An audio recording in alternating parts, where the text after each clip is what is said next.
السلام عليكم. امبارح كنا بنتناقش انا وناس زمايلي كده ان لو في حد لمع اكتر او في حد نور اكتر او في حد اشتغل اكتر، ده بيبقى خطر والناس مش بتحب كده، او كاداريين مش بيحبوا كده، او كاداره مش بتحب ده. فانا عندي اختلاف في الراي معاهم. لا، مش كله بيحب كده، بس هو الاختلاف في الوقت والاختلاف في الطريق. يعني في ناس بتقول لك مش كل واحد بينور، محتاجين نشوفه. لا طبعا، احنا ما هو لو انت ما نورتش محدش هيشوفك.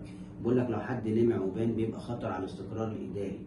طب ما هو الاستقرار الاداري كده كده اللي موجود هيمشي، واللي بعده ما هو لازم ينور عشان اللي بعده يستلم مكانه. بقول لك لو جيت قدمت فكره جديده ولا عملت فكره، فبيقول لك هي حلوه بس ده مش وقتها، يعني اركنها على الرف. لا، فانت لازم يبقى عندك فكره واثنين وثلاثه وبلان بي وبلان ايه.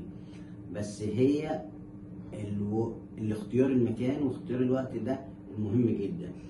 يعني بلاش تبقى شمس في مكان بيكره النور، هو كده كده بيكره النور وبيكره الضوء، فانت ما تبقاش شمس فيه، لان ساعات النور ده بيبين الغيره، بيبين الغيره وبيكشف الناس قبل اصلا ما يبان النجاح بتاعك.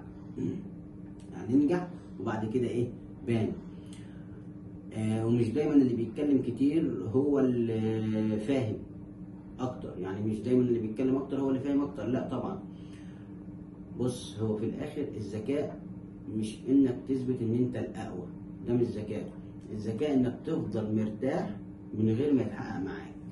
دي قاعده حطها قدام عينك. الذكاء انك تفضل مرتاح بدون ما يتحقق معاك، يعني مش بالكلام الكتير، ومش بثبت ان انا الاقوى ولا حاجه. خليك هادي، خليك افهم اللعبه الاول صح، وابتدي ان انت تسيرها لما تتقنها قوي. اخر قاعده ذهبيه حطها في دماغك: اعرف امتى تتكلم وامتى تختفي. وده من وجهه نظري يعني.